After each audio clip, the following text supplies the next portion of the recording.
ಅದಕ್ಕೆ ನಾವು ಹೊಡ್ಕೊಳ್ಳೋದು ಮೆಂಬರ್ ಆಗಯ್ಯ.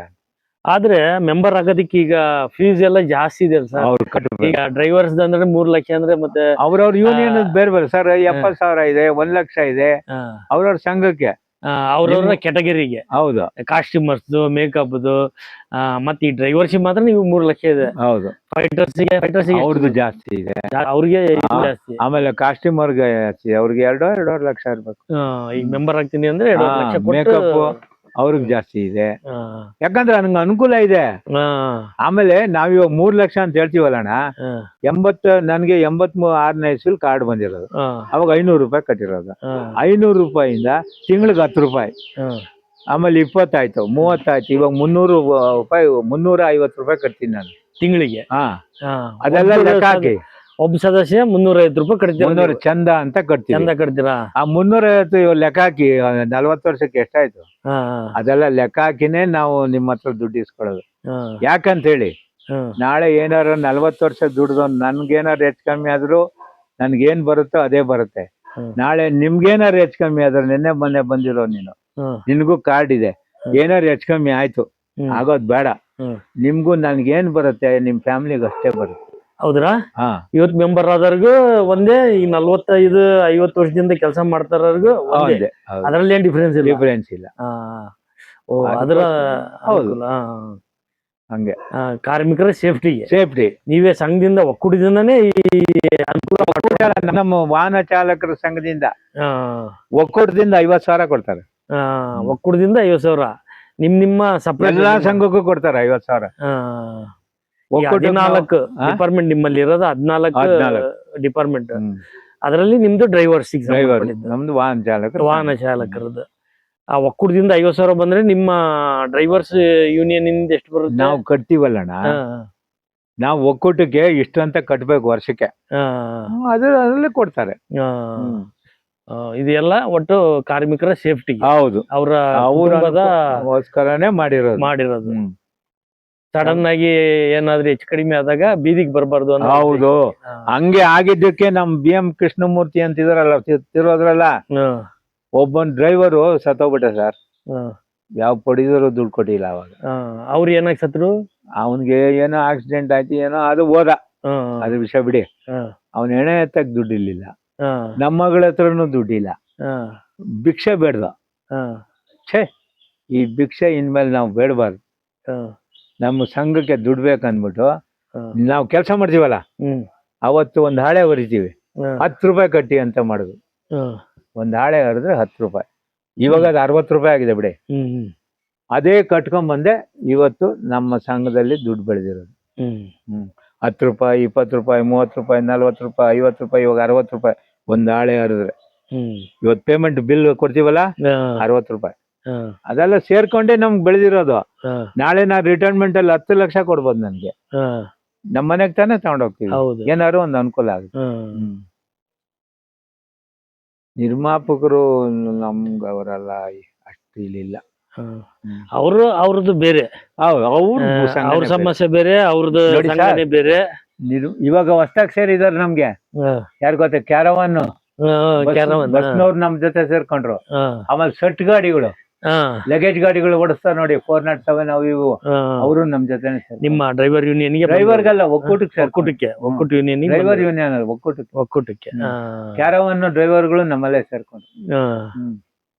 ಮೊದ್ಲು ಹೆಂಗಿತ್ತ ಗೊತ್ತಾ ಸರ್, ಇವಾಗ ಕಲಾವಿದ್ರು ಇಂಪ್ರೂವ್ಮೆಂಟ್ ಆದ್ರು. ಮೊದ್ಲು ಏನ್ ಗೊತ್ತಾ, ನಮ್ಮ ಯೂನಿಯನ್ ಗಾಡಿ ಅವಾಗೆಲ್ಲ ಅಂಬಾಸಡರ್ ಕಾರ ಇದೀವಿ, ಬೇರೆ ಗಾಡಿ ಇರ್ಲಿಲ್ಲ ಬಿಡಿ. ವ್ಯಾನ್ಗಳು ಬಿಟ್ರೆ ಅಂಬಾಸಡ್ರೆ ಡ್ರೈವರ್ಗಳ ಹತ್ರ. ಯೂನಿಯನ್ ಗಾಡಿ ಹೋದ್ರು ಮಾತ್ರ ಕಲಾವಿದ್ರು ಲೊಕೇಶನ್ಗೆ ಬರ್ತಾ ಇದ್ರು. ಔಟ್ಡೋರು ರಾತ್ರಿ ಹೋಗ್ಬೇಕು. ಅವ್ರಿಗೆ ಹೋಗ್ಬೇಕಂದ್ರು ಸಂಘದಿಂದ ಗಾಡಿ ಅವ್ರು ಕೇಳ್ತಾರೆ, ಯಾರ್ ಗಾಡಿ ಬಂದಿರೋದು? ಅಶೋಕನಾ? ಸರಿ, ಅಶೋಕನ್ ಗಾಡಿ ಬಂದ್ರೆ ಅಶೋಕನ್ ಗಾಡಿನಲ್ಲಿ ನೈಟ್ ಜರ್ನಿ ಮಾಡ್ತಾರೆ. ಯಾಕಂದ್ರೆ ಧೈರ್ಯ, ಸೇಫ್ಟಿ. ಯಾವನೋ ಡ್ರೈವರ್ನ ಟ್ರಾವೆಲ್ಸ್ ಅವನ್ನ ಕಳಿಸಿ ಅವನ್ನೆಲ್ಲ ತಗೊಂಡೋಗಿ ಗೊತ್ತಾಕಿದ್ರೆ ಯಾರು ಹೊಣೆ? ಅದೇ ಹೌದಾ ಅಲ್ವಾ? ಹೌದು, ಪ್ರತಿಯೊಂದಕ್ಕೂ ಒಂದು ಚೌಕಟ್ಟು ಬೇಕು. ಹೌದು, ಚೌಕಟ್ಟೊಳಗೆ ನಡಿಬೇಕೆಲ್ಲ. ನೋಡಿ ಸರ್, ಲೀಲಾವತಿ ಅಮ್ಮ, ಜಯಂತಿ ಅವರು, ಮಂಜುಳಮ್ಮ, ಅವರೆಲ್ಲ ಅಷ್ಟೇ. ಯೂನಿಯನ್ ಗಾಡಿ ಇಲ್ಲ ಅಂದ್ರೆ ಔಟ್ಡೋರ್ ಬರಲ್ಲ. ಹ್ಮ್ ಅವರು ಸಪೋರ್ಟ್ ಮಾಡ್ಕೊಂಡ್ ಬಂದ್ರು. ಹೌದು, ಅವ್ರ ಕಾರ್ ಇದ್ರು ಸಂಗ್ ನೋಡಿ. ನಾವು ನಮ್ಗೆ 96ರಲ್ಲಿ ನಾನು ಮದ್ವೆ ಆಗಿದ್ದು. ಯಾಕಂತ ಹೇಳಿದ್ರೆ ಈ ಸಿನಿಮಾ ನಂಬ್ಕೊಂಡು ಹೆಂಗೆ ಜೀವನ ಮಾಡೋದು, ನಮ್ಗೆ ಕಷ್ಟ ಆಗ್ಬಿಟ್ಟಿತ್ತಲ್ಲಿ. ಪಾಪ ಇದು ಮಾಡಿ ನಮ್ಮ ಅಣ್ಣ, ನಮ್ಮ ಅಕ್ಕ, ನಮ್ಮ ದೊಡ್ಡಣ್ಣ ಎಲ್ಲ ಧೈರ್ಯ ಹೇಳಿದ್ಮೇಲೆ, ನಮ್ಮ ಅಕ್ಕ ಎಲ್ಲ ಧೈರ್ಯ ಹೇಳಿದ್ಮೇಲೆ ಆಯ್ತು ಅಂತ ಮದುವೆ ಮಾಡ್ಕೊಂಡೆ. ನನ್ಗೆ ಆಟ ಮದ್ವೆನೇ ಆಗಲ್ಲ ಅನ್ಕೊಂಡಿದ್ದೆ ನಾನು. ಮದುವೆ ಬೇಡ ಅಂತ ಬಿಟ್ಟಿದ್ದೆ. ಹೌದೌದು. ಯಾಕೆ, ಏನ್ ಉದ್ದೇಶ? ಯಾಕೆ ಉದ್ದೇಶ ಅಂದ್ರೆ ತಾಕತ್ತಿರ್ಬೇಕಲ್ಲ. ನಿಮ್ಗೆ ಅವಾಗೆಲ್ಲ ಸಿನಿಮಾ ಒಂದು ಶೆಡ್ಯೂಲ್ ಮಾಡ್ಕೊಂಬಂದ್ರೆ ಇನ್ 2 ತಿಂಗಳು ಕಾಯ್ಬೇಕಾಯ್ತು ನಾವು. ಬೆಳಿಗ್ಗೆ 5 ಗಂಟೆಗೆ ಮೋತಿಮಾಲ್ಗೆ ಹೋಗ್ತಾ ಇದ್ದ, ಫೋನ್ ಗೇನ್ ಇರ್ಲಿಲ್ಲ ಅವಾಗ. ಸಾಯಂಕಾಲದವರೆಗೂ ಅಲ್ಲಿ ಸ್ಟ್ಯಾಂಡ್ ನಮ್ದು. ಇವಾಗಾದ್ರೂ ಮೊಬೈಲ್, ಅವಾಗಿಲ್ಲ. ಅಲ್ಲೇ ಬಂದ್ ಮ್ಯಾನೇಜರ್ಗಳು ಹೇಳೋರು, ನಾಳೆ ಶೂಟಿಂಗ್ ಇದೆ, ಇದಿದೆ, ಗಾಡಿ ಬೇಕು ಅಂತ. ಆ ತರ ಜೀವನ ಮಾಡ್ಕೊಂಡ್ ಬಂದ್ವಿ. ಆಮೇಲೆ ನನ್ಗೂ ದೇವ್ರ ದಯೆಯಿಂದ ಒಳ್ಳೆ ಹೆಂಡತಿ ಸಿಕ್ಕಲ್ಲ, ಮದ್ವೆ ಆದೆ. ಒಳ್ಳೆ ಮಾವ, ಒಳ್ಳೆ ಅತ್ತೆ. ಪಾಪ ಅವ್ರನ್ನೆಲ್ಲ ಕರ್ಕೊಂಬಂದು ಇಲ್ಲಿ ಅವ್ರಿಗೆಲ್ಲ ಈ ಗಿಡಗಳ ಮೇಲೆ ನಮ್ಮ ಅತ್ತೆಗೆ ತುಂಬಾ ಪ್ರಾಣ. ಇಟ್ಕೋಬೇಕಂತಿದ್ದೆ. ಪಾಪ ಅವರು ಹೋಗ್ಬಿಟ್ರು, ಮಾವನು ಹೋದ್ರು. ಬಾಮೈಕ್ಳಿದ್ದಾರೆ ಅವರಿಬ್ರು, ಅವರು ನಮ್ಗೆ ಸಪೋರ್ಟಿಂಗ್ ಆಗಿದ್ದಾರೆ. ನಮ್ ನಾದ್ನಿ ಒಬ್ಳಿದ್ದಾಳೆ, ಅವಳು. ಎಲ್ಲರೂ ನಮ್ಗೊಂಥರ ಗುಂಪು ಇದ್ದಂಗೆ ಇದ್ದಾರೆ. ಫ್ಯಾಮಿಲಿ ಸಪೋರ್ಟ್ ಫುಲ್ ಇದೆ. ನನ್ಗೆ ತಲೆ ಬಿಸಿನೇ ಇಲ್ಲ. ಫ್ಯಾಮಿಲಿಯಲ್ಲಿ ತೃಪ್ತಿಯಾಗಿದ್ದೀರಿ? ಹ್ಯಾಪಿ ಆಗಿದ್ದೀನಿ. ನನ್ ಮಗಳು ಬೇರೆ. ಮಗಳ? ಒಬ್ಳೆ. ಆರಾಮಾಗಿದ್ದೀವಿ. ದೇವ್ರು ನಮ್ಗೊಂದು ನೆಲೆ ಕೊಟ್ಟಿದ್ದಾನೆ. ಸ್ವಂತದ್ದು ಅಂತ ಮನೆ ಮಾಡ್ಕೊ. ಹೌದು, ಬೆಂಗಳೂರಲ್ಲಿ. ಗಂಜಿನೋ ನೀರೋ ಕುಡ್ಕೊಂಡು ಜೀವನ ಮಾಡ್ಬೋದಲ್ಲ. ಇಲ್ಲ ಅಂದ್ರೆ ಬಾಡಿಗೆ ಕೊಡ್ಬೇಕು ಅನ್ನೋದು, ಬಾಡಿಗೆ ಮನೆ ಮಾಡೋದು ದೊಡ್ಡ ತಲೆನೋವು ಸರ್. 3 ಲೀಸ್ಗೆ ಹೋದ್ರು 3 ವರ್ಷಕ್ಕೂ ಮನೆ ಖಾಲಿ ಮಾಡ್ಬೇಕು, ಇದು ಮಾಡ್ಬೇಕಾ, ಆ ಸಾಮಾನುಗಳು ಶಿಫ್ಟ್ ಮಾಡೋದ್ರಲ್ಲಿ. ಆಮೇಲೆ ಮನೆ ಚೆನ್ನಾಗಿರುತ್ತೆ, ಗಾಡಿ ನಿಲ್ಸಕ್ ಜಾಗ ಇಲ್ಲ, ಸಣ್ಣ ರೋಡು, ಟ್ರಾಫಿಕ್, ಅಕ್ಕಪಕ್ಕದವರು ಆ ಕಡೆ ನಿಲ್ಸಿ ಅಂತಾರೆ, ಈ ಕಡೆ ನಿಲ್ಸಿ ಅಂತಾರೆ, ತಲೆ ಬಿಸಿ. ಅವೆಲ್ಲ ಏನೂ ಇಲ್ಲ. ತಿಂಗ್ಳಾನ್ಗಟ್ಲೆ ಮನೆ ಮುಂದೆ ನಿಂತ್ಕೊಳ್ಳಿ, ಯಾರು ಕೇಳಲ್ಲ. ಹ್ಯಾಪಿ ಆಗಿದ್ದೀವಿ ಅಷ್ಟಿಲ್ಲ. ಇನ್ನೇನ್ ಬೇಕು ನಮ್ಗೆ? 2 ಹೊತ್ತು ಊಟ ಇದೆಯಾ, ಮಲ್ಗಕ್ ಜಾಗ ಇದೆಯಾ, ನೆಮ್ಮದಿ ಇದೆಯಾ, ಆರಾಮಾಗಿದ್ವಿ. ಇವಾಗಲೂ ನಮ್ಮ ಮನೆಯಲ್ಲೆಲ್ಲ ಹೇಳ್ತಾರೆ, ಸಾಕು ದುಡ್ದಿದ್ದು, ಇವಾಗ ನಮ್ಮ ಹತ್ರ ಎಷ್ಟಿದೆಯೋ ಅಷ್ಟರಲ್ಲೇ ನಾವು ಜೀವನ ಮಾಡೋಣ, ನಮ್ಗೇನು ಆಡಂಬರ ಬೇಕಾಗಿಲ್ಲ. ಮಗಳಿಗೊಂದು ಮದುವೆ ಮಾಡೋಣ, ನಾವು ಆರಾಮಾಗಿ ಹ್ಯಾಪಿ ಆಗಿರೋಣ, ತಲೆನೇ ಕಟ್ಸ್ಕೊಡಿ. ಅಲ್ಲಿ ಹೋಗ್ಬೇಕು, ದುಡಿಬೇಕು, ಮಾಡಬೇಕು, ಗಾಡಿ ಓಡಿಸ್ಬೋ ಬೇಡ, ಸಾಕು ಆರಾಮಾಗಿ. ಆ ಥರ ಯಾರು ಹೇಳ್ತಾರೆ? ಅದೇ ಅದೇ, ಆರಾಮಾಗಿದೆ. ಈ ತಂತ್ರಾಡಿ, ನಿಮ್ಮೂರು ತಂತ್ರಾಡಿ, ಅಲ್ಲಿ ಏನಾದ್ರು ಮನೆ ಹೊಲ? ಅಲ್ಲಿ ನಮ್ದೆಲ್ಲ ಉಳುವವನೇ ಭೂಮಿ ಒಡೆಯ ಅಂತ ಇಂದಿರಾ ಗಾಂಧಿ ಬಂತಲ್ಲ, ಆವಾಗ ನಮ್ದು 5 ಜನ ನಮ್ಮ ತಂದೆ. ನಿಮ್ ತಂದೆಯವ್ರದ್ದು ಚಿಕ್ಕಪ್ಪ ದೊಡ್ಡಪ್ಪರೆಲ್ಲ ಸೇರಿ 5 ಅಣ್ಣ ತಮ್ಮಂದ್ರು. ಎಲ್ಲ ಮನೆ ಡಿವೈಡ್ ಆಯ್ತು, ಪಾಲಾಯ್ತು. ನಮ್ದು 10 ಎಕರೆ ಗದ್ದೆ, 5 ಎಕರೆ ಕಾಡು. ನಾವು ನಿಮ್ಮಂಥವ್ರಿಗೆ ಗೇಣಿ ಕೊಟ್ಬಿಟ್ಟು ಬಂದ್ಬಿಟ್ವಿ, ನೀನೇ ನೋಡ್ಕೊ, ವರ್ಷಕ್ಕೆ ಇಷ್ಟ ಅಂತ ಕೊಡುವಂತ. ಅದೇ ತರ ಕೊಟ್ಬಿಟ್ಟು ಬಂದ್ವಿ. ಅದು ಆಕ್ಟ್ ಬಂತಲ್ಲ, ರಾತ್ರಿ ಎಮರ್ಜೆನ್ಸಿ ಬಂದು 72 ಯಾವಾಗ ಎಮರ್ಜೆನ್ಸಿ ಬಂತಲ್ಲ, ಉಳುವವನೇ ಭೂಮಿ ಒಡೆಯ ಅಂತ ಅರ್ಸೋ ಕಾಲದಲ್ಲಿ ಬಂದಾಗ ಎಲ್ಲ ಡಿಕ್ಲೇರೇಷನ್ ಕೊಟ್ಬಿಟ್ರು. ಅವ್ರವ್ರಿಗೆ ಆಗೋಯ್ತು. ಈಗೇನು ಉಳಿದಿಲ್ಲ ನಿಮ್ಗೆ? ನಮ್ಗೇನು ಇಲ್ಲ. ಮನೆ ನಮ್ ದೊಡ್ಡಪ್ಪನ ಭಾಗಕ್ಕೆ ಹೋಯ್ತು. ಮನೆ ಒಂದಿದೆ.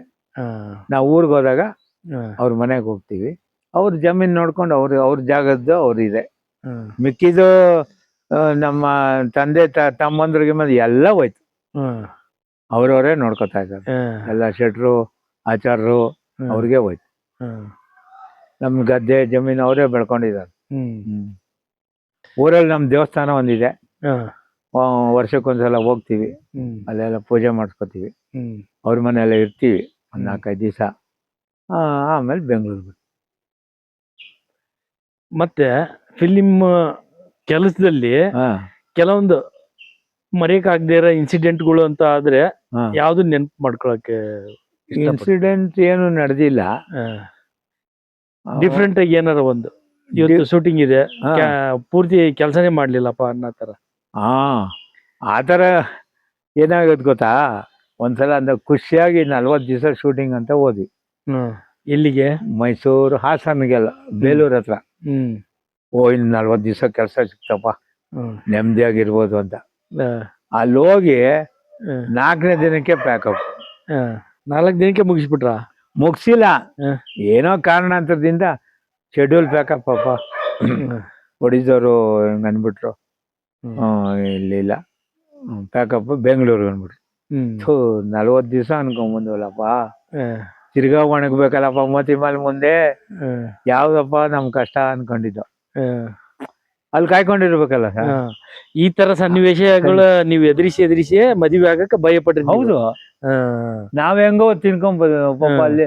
ಆಮೇಲೆ ಬೆಳಿಗ್ಗೆ 5 ಗಂಟೆಗೆ ನಮ್ಮ ಅಣ್ಣನ ಮನೆಯಿಂದ ಮನೆ ಬಿಡ್ತಿದ್ನಲ್ಲ, ಮೋತಿಮಾಲ್ ಸ್ಟ್ಯಾಂಡಲ್ಲಿ ಹಾಕೊಳ್ಳೋದು. ಅಲ್ಲಿ ಶೂಟಿಂಗ್ ಇದ್ರೆ ಹೋಗ್ತಾ ಇದ್ದೋ. ಆಮೇಲೆ ಸಾಯಂಕಾಲ ಟಿಫನ್ಗೆ ಹೋಗ್ಬೇಕಲ್ಲ ಬೆಳಿಗ್ಗೆ, ದುಡ್ಡಿಲ್ಲ. ಅಲ್ಲೆಲ್ಲ ಹೋಗೋದು, ಒಂದು KV ಕ್ಯಾಂಟೀನ್ಗೆ ಹೋಗಿ 3 ರೂಪಾಯಿ ಕೊಟ್ಟು ಚಿತ್ರಾನ್ನ, ಮಧ್ಯಾಹ್ನ ಊಟ ಇಲ್ಲ. ಕಾಯ್ಕೊಂಡು 5 ಗಂಟೆವರೆಗಿದ್ದು, ಇನ್ನು 5 ಗಂಟೆ ಮೇಲೆ ಯಾರು ಬರಲ್ಲ ಮೋತಿಮಾಲ್, ಮುಗೀತು. ಇನ್ನಾಳೆ ಬೆಳಗ್ಗೆನೆ ಅಲ್ಲಿಂದ ಗಾಡಿ ಸ್ಟಾರ್ಟ್ ಮಾಡ್ಕೊಂಡು ಮನೆಗೆ ಬರೋದು. ಹೀಗೆ ಕೆಲಸ. ಯಾವತ್ತೋ ಒಂದ್ಸಲ ಸಿಗುತ್ತೆ ಸಾಂಗ್ ರೆಕಾರ್ಡಿಂಗು, ಅದು ಇದು ರೆಕಾರ್ಡಿಂಗ್, ಮ್ಯೂಸಿಕ್ ಅವ್ನು ಕರ್ಕೊಂಬರಕ್ಕೆ ವ್ಯಾನ್ ಮಾಡೋರು. ಆ ಥರ ಸಿಕ್ಕಿದಾಗ ಖುಷಿ, 3 ದಿವಸ ಕೆಲಸ ಸಿಕ್ತು ಅಂತ. ಆ ದುಡ್ಡನ್ನೇ ರೊಟೇಷನ್ ಮಾಡ್ಬೇಕು ನಾವು. ಮತ್ತೆ ನೆಕ್ಸ್ಟ್ ಕೆಲಸ ಸಿಗ. ಹೌದೌದು, ಚಿತ್ರಾನ್ನ ತಿನ್ನಕ್ಕಾರು ಬೇಕಲ್ಲ. ಆಮೇಲೆ ಎಲ್ಲ ಗುಂಪು ಕಟ್ಕೊಂಡು, ಡ್ರೈವರ್ಗಳು ಗುಂಪು ಕಟ್ಕೊಂಡು ಕಬ್ಬನ್ಪೇಟೆಗೆ ಹೋಗ್ತಾ ಇದ್ವಿ. ಅಲ್ಲಿ ತ್ರಿಮೂರ್ತಿ, ಪಂಚಮಿ. ತ್ರಿಮೂರ್ತಿ ಅಂದ್ರೆ 10 ರೂಪಾಯಿ, ಪಂಚಮಿ ಅಂದ್ರೆ 15 ರೂಪಾಯಿ. ಅಲ್ಲಿ ಇಡ್ಬಿಡೋದು. ತ್ರಿಮೂರ್ತಿ ಅಂದ್ರೆ ತಟ್ಟೆ ಇಡ್ಲಿ, ಉಪ್ಪಿಟ್ಟು, ರೈಸ್ ಬಾತ್. ಅವು ತ್ರಿಮೂರ್ತಿಗಳು. 3 ಸೇರಿಸಿ 10 ರೂಪಾಯಿ ಕೊಡೋರು. ಪಂಚಮಿ ಅಂದ್ರೆ 5 ಐಟಮು, ಅದು ಸೇರಿಸಿ ಕೊಡೋರು. 5 ಐಟಮ್ ಏನೇನು? ಅದೇ ತಟ್ಟೆ ಇಡ್ಲಿ ಅರ್ಧ ಕೊಡೋರು, 1 ಇಡಿ ಕೊಡೋರು, ಬಾತ್ ಇಷ್ಟು ಕೊಡೋರು, ಇಷ್ಟು ಕೊಡೋರು, ಉಪ್ಪಿಟ್ಟು ಕೊಡೋರು. ಅದು ತಿನ್ಕೊಂಡು ಬಂದ್ಬಿಡ್ತಾ ಇದ್ವಿ. ಅಲ್ಲಿವರೆಗೂ ನಡ್ಕೊಂಡು ಹೋಗ್ತಾ ಇದ್ವಿ ಗಾಂಧಿನಗರಿಂದ. ಆಮೇಲೆ ಮೋತಿಮಾಲ್ ಅವರು ನಮ್ಗೆ ಭಾಳ ಹೆಲ್ಪ್ ಮಾಡೋರು. ಯಾಕಂದ್ರೆ ಅಲ್ಲಿ ಸ್ಟ್ಯಾಂಡ್ಗೆ ಆಗ್ತಾ ಇದ್ವಲ್ಲ, ಫೋನ್ ಇಲ್ವಲ್ಲ.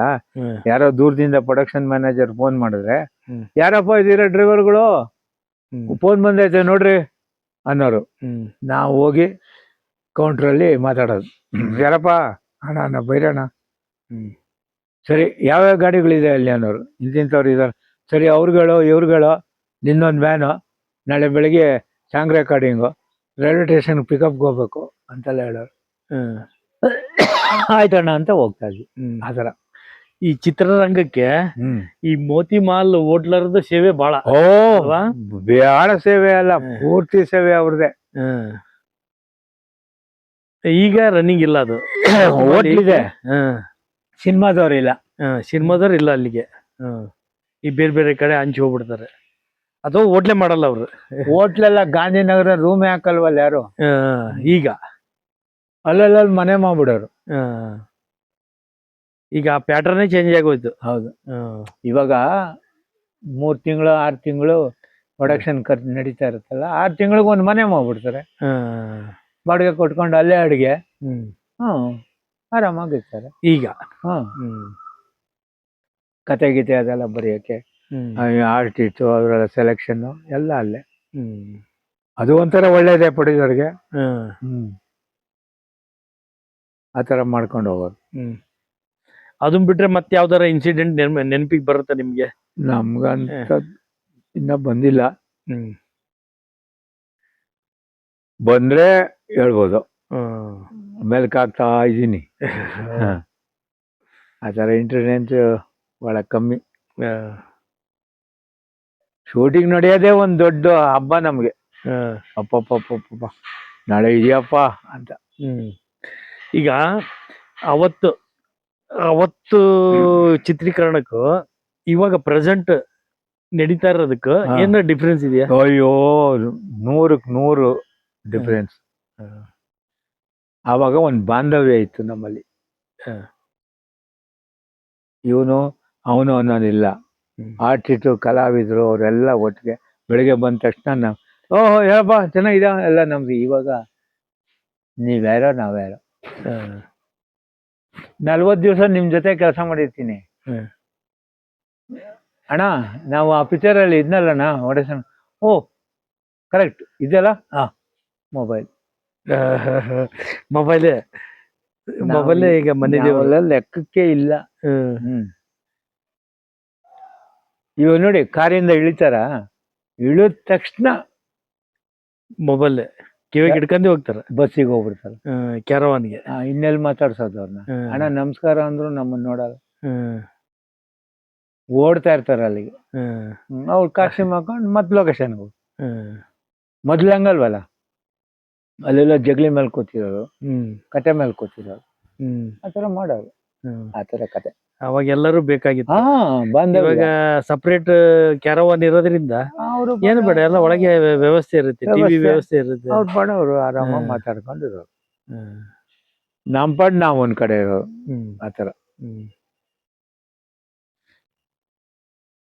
ಅವರೇ ಬೇರೆ ನಾವೇ ಬೇರೆ. ಮೊದ್ಲು ಹಂಗಲ್ಲ, ಕತೆಗಳು ಹೇಳೋರು ಅವರು. ಹಂಗ್ ನಡಿ ಹಿಂಗೆ ಅಂತ ನಮ್ನೆಲ್ಲ ಗುಡಿ ಹಾಕೊಂಡು.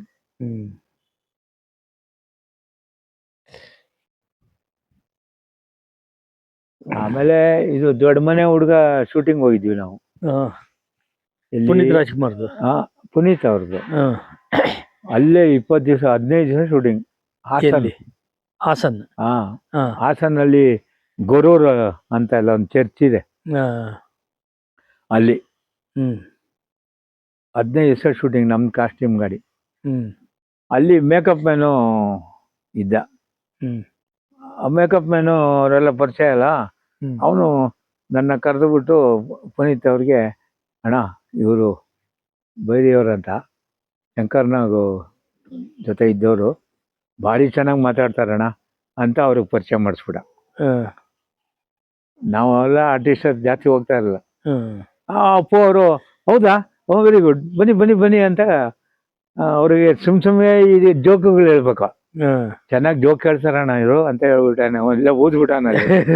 ಅವರು ಒಳಗಡೆ ಕರ್ಕೊಂಡು ಫ್ರೀ ಇದ್ದಾಗೆಲ್ಲ ಬಂದು ನಾವು ಕತೆ ಹೇಳೋದು.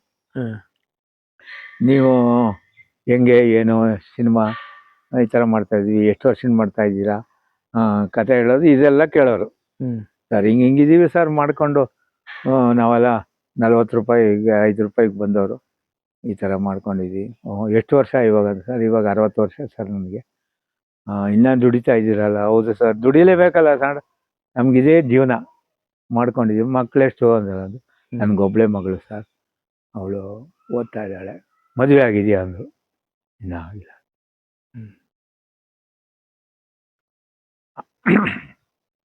ಆಮೇಲೆ ಅವರು ಏನು ಹೇಳಿದ್ರು ಗೊತ್ತಾ?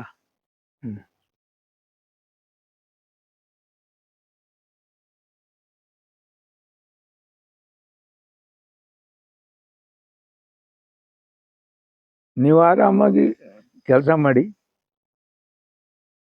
ತಲೆ ಕೆಡ್ಸ್ಕೊಬಿಡಿ,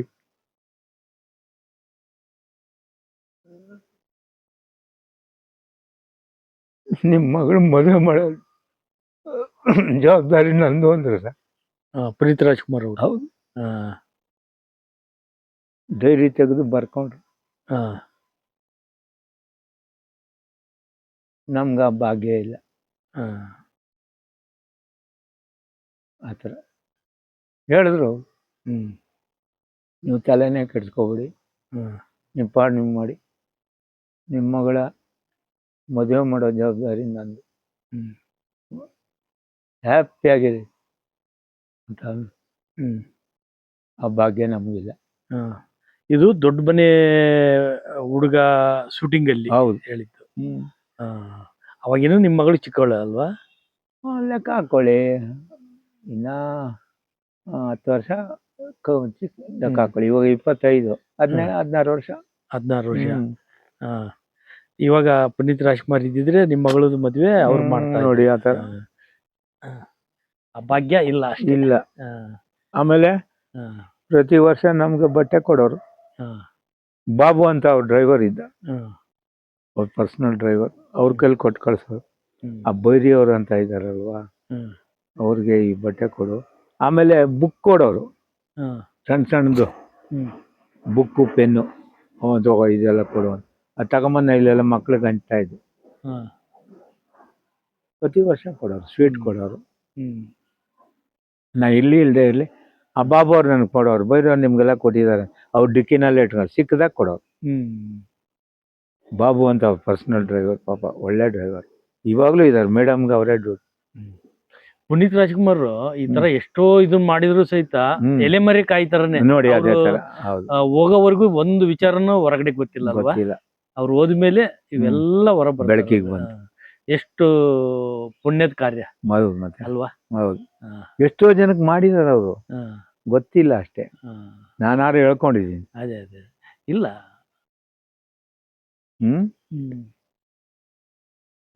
ಈ ತರ ಘಟನೆಗಳು ನಡೀತು.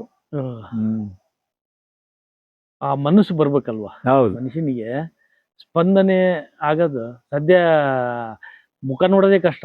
ಎಷ್ಟು ಆಕ್ಟರ್ಗಳು ನಾವು ತಿಂಗಳ ಗಂಟ್ಲೆ ಅವ್ರ ಜೊತೆ ಕೆಲಸ ಮಾಡಿದ್ರು ಸಹಿತ ಗುರ್ತಿದೆಯಲ್ಲ. ಹೌದು, ಅಂತ ಇದರಲ್ಲಿ ಇಷ್ಟ ಆತ್ಮೀಯವಾಗಿ ನಡ್ಕೊಳ್ಳೋದು ಅಂದ್ರೆ ಅದು ಒಂದು ಗ್ರೇಟ್. ಎಲ್ರಿಗೂ ಬರಲ್ಲ ಅದು. ಅದು ದೇವರ ಅಂಶದಲ್ಲಿ ಹುಟ್ಟಿದ್ರೇನೆ. ಹೌದು, ಆ ತರ ನಡವಳಿಕೆ. ಭಗವಂತ ನೋಡಿ ಅವ್ನ ಚಿಕ್ಕ ವಯಸ್ಸಲ್ಲೇ ಕರ್ಕೊಂಡ್ಬಿಟ್ಟು, ಈ ಪಾಪ ಕೋಪದಲ್ಲಿ ಬೇಡ ಸಾಕು. ಇರೋ ಅಷ್ಟು ದಿನನೂ ರಾಜರೇ ಅವ್ರು. ಹೌದು ಅಲ್ವಾ. ಪುನೀತ್ ರಾಜ್ಕುಮಾರ್ ಹುಟ್ಟಿದಾಗಿಂದ ಕೊನೆವರೆಗೂ ರಾಜನೇ. ಹೌದು, ಅವ್ರ ಮಾತು, ಕತೆ, ನಡವಳಿಕೆ ಅದ್ಭುತ. ಇಡೀ ನಮ್ಮ ಭಾರತೀಯ ಚಿತ್ರರಂಗದಲ್ಲಿ ಅದ್ಭುತವಾದ. ಹೌದು, ಅವ್ರು ಎಲ್ರೂ ಒಂಥರದಲ್ಲೇ ನೋಡೋರು. ಯಾವತ್ತೂ ಅವರು ಯಾರನ್ನೂ ಕಡೆಗಣಿಸಿಲ್ಲ. ಖುಷಿಯಾಗೇ ಇದ್ದು, ಖುಷಿಯಾಗಿ ಹೋದ್ರು. ಆ ಥರ ಏನು ಮಾಡೋದು, ಆ ಭಾಗ್ಯ ಪಡ್ಕೊಂಬಿಡ್ಬೇಕು ಎಲ್ಲರೂ. ಅದೇ ಅಲ್ವಾ. ಯುಗಾನಿಕಿ ಒಕ್ಕುಡು ಅಂತಾರಲ್ಲ, ಹಂಗೆ ಯುಗಕ್ಕೊಬ್ರೆ ಹುಟ್ಟೋದು ಆ ಥರ ಜನ. ಹೌದೌದು, ಸಾಮಾನ್ಯ ಇದಲ್ಲ, ಅದು ಸಂಗತಿ ಅಲ್ಲ. ನೀವು ನಮ್ಮ ಈ ಕಾರ್ಮಿಕರನ್ನೆಲ್ಲ ಪರಿಚಯ ಮಾಡಿಸ್ಕೊಳ್ಳಿ, ಅವ್ರನ್ನ ಬೆಳಕಿಗೆ ತನ್ನಿ, ಅವ್ರನ್ನ ಒಂದು ದಾರಿ ತೋರಿಸಿ. ಪಾಪ ಇವ್ರು ಈ ಸಿನಿಮಾದಲ್ಲಿ ಇದಾನೆ ಅನ್ಬಿಟ್ಟು ಇವಾಗ ನಿಮ್ದು ಬಂತಲ್ಲ, ನಾಳೆ ನಾನು ಇಲ್ಲ ಅಂದ್ರು ನಮ್ಮ ಮಕ್ಕಳು ಮೊಮ್ಮಕ್ಕಳು ನೋಡ್ತಾರೆ. ಹೌದು, ನಿಮ್ಮ ಹೆಜ್ಜೆ ಗುರುತಾಗಿ ಉಳಿಯುತ್ತೆ ಇದು. ಹೌದು, ಇವಾಗ ಏನ್ ಕೆಲಸ ಮಾಡಿದ್ರಿ, ಎಷ್ಟು ಸಂಪಾದನೆ ಮಾಡಿದ್ರಿ ಅದು ಇರಲ್ಲ, ಆದ್ರೆ ಇದು ನಿಮ್ಮ ಡಾಕ್ಯುಮೆಂಟ್ ಉಳಿಯುತ್ತೆ. ಹೌದು, ಇವಾಗ ಆ ಮೊಮ್ಮಕ್ಕಳು ಅವ್ರ ಮಕ್ಕಳು ನೋಡು, ನಿಮ್ಮ ಅಜ್ಜ ನೋಡು ಹೆಂಗ್ ಮಾತಾಡಿದಾರೆ ನೋಡಿಲ್ಲಿ ಅಂತ ತೋರಿಸ್ಬೋದು ಅಲ್ವಾ. ಇದು ವರ್ಲ್ಡ್ ಟೆಲಿಕಾಸ್ಟ್ ಆಗುತ್ತೆ, ಪ್ರಪಂಚದ ಎಲ್ಲಾ ಮೂಲೆಯಿಂದನೂ ನೋಡ್ಬೋದು. ಹೌದು, ಅದರಿಂದ ನಮ್ಮ ಚಾನಲ್ ಉದ್ದೇಶನೂ ಅಷ್ಟೇ. ಕಾರ್ಮಿಕರು ಮೇನ್ ಕಷ್ಟಪಡ್ತಾರೆ, ಅವರ ಸುಖ ಕಷ್ಟಗಳು ದುಃಖಗಳು, ಅವರ ನೋವು ನಲಿವು ಎಲ್ಲ ಹಂಚ್ಕೋಬೇಕು ಅನ್ನೋದೇ ನಮ್ಮ ಚಾನಲ್ ನ ಉದ್ದೇಶ.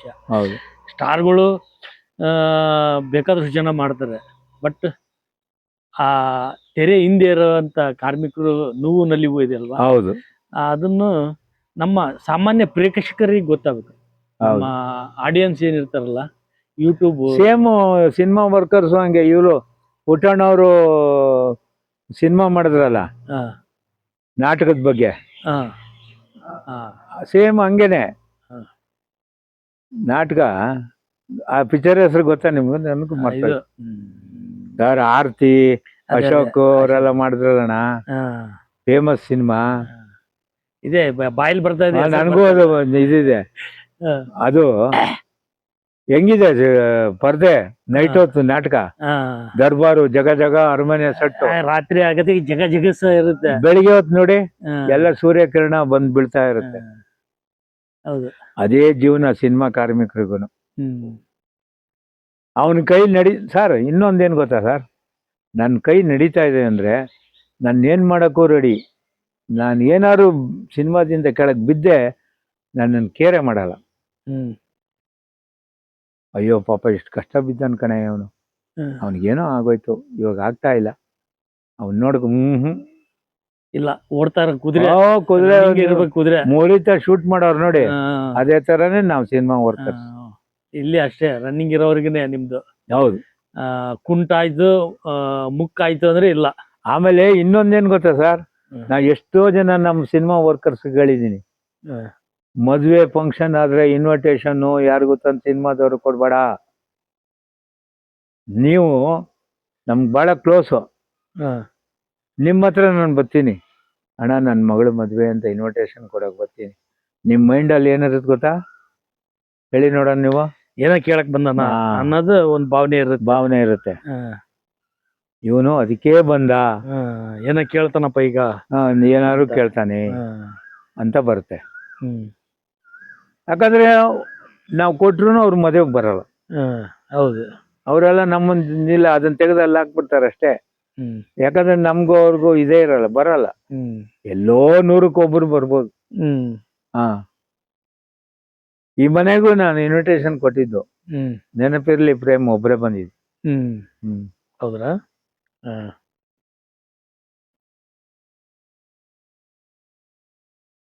ಗಂಡ ಹೆಂಡತಿ ಬಂದು ಹೋದ್ರು ಆ ಥರ.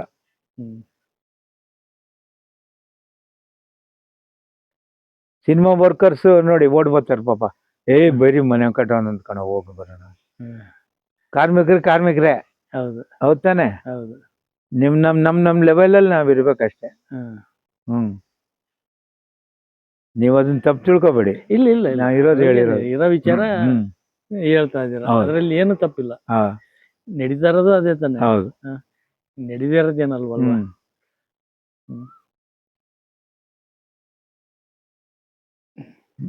ಸರ್, ಇಷ್ಟೊತ್ತು ನಮ್ಮ ಚಾನಲ್ ಜೊತೆಗೆ ನಿಮ್ಮ ಕಷ್ಟ ಸುಖಗಳು, ನಿಮ್ಮ 45 ವರ್ಷಗಳ ಸಿನಿ ಜೀವನದ ಅನುಭವಗಳನ್ನ ಹಂಚ್ಕೊಂಡಿದ್ದೀರಿ. ನಿಮಗೆ ಮತ್ತು ನಿಮ್ಮ ಕುಟುಂಬಕ್ಕೆ ಆ ದೇವರು ಅಷ್ಟೈಶ್ವರ್ಯ ಆಶೀರ್ವಾದ ಕೊಡ್ಲಿ ಅಂತ ನಮ್ಮ ಚಾನಲ್ ಮುಖಾಂತರ ನಾವು ಬೇಡ್ಕೊಂತೀವಿ. ಆಯ್ತು, ನಮಸ್ಕಾರ. ನಾವು ನಿಮ್ಮ ಚಾನಲು ಉನ್ನತ ಮಟ್ಟಕ್ಕೆ ಹೋಗ್ಲಿ, ಚೆನ್ನಾಗಿದಾಗಲಿ, ನಮ್ಮ ಸಿನಿಮಾ ಕಾರ್ಮಿಕರನ್ನ ಪರಿಚಯ ಮಾಡಿಸಿ ಅವರಿಂದ ಖುಷಿಪಟ್ಟು ಅವರಿದು ಹೋದ ನಿಮ್ಮ ಸಂಸ್ಥೆಗೆ ತುಂಬ ಒಳ್ಳೆಯದಾಗಲಿ, ನಿಮ್ಮ ಸಂಸ್ಥೆ ಬೆಳೀಲಿ ಅಂಥೇಳಿ ನಾವು ಲಕ್ಷ್ಮೀ ನರಸಿಂಹಸ್ವಾಮಿ, ತಾಯಿ ಮೂಕಾಂಬಿಕೆ, ಹಿಂಗೆ ಶಾರದಮ್ಮ ಪರವಾಗಿ ನಾವು ನಿಮ್ಮ ಕೇಳ್ಕೊತೀವಿ.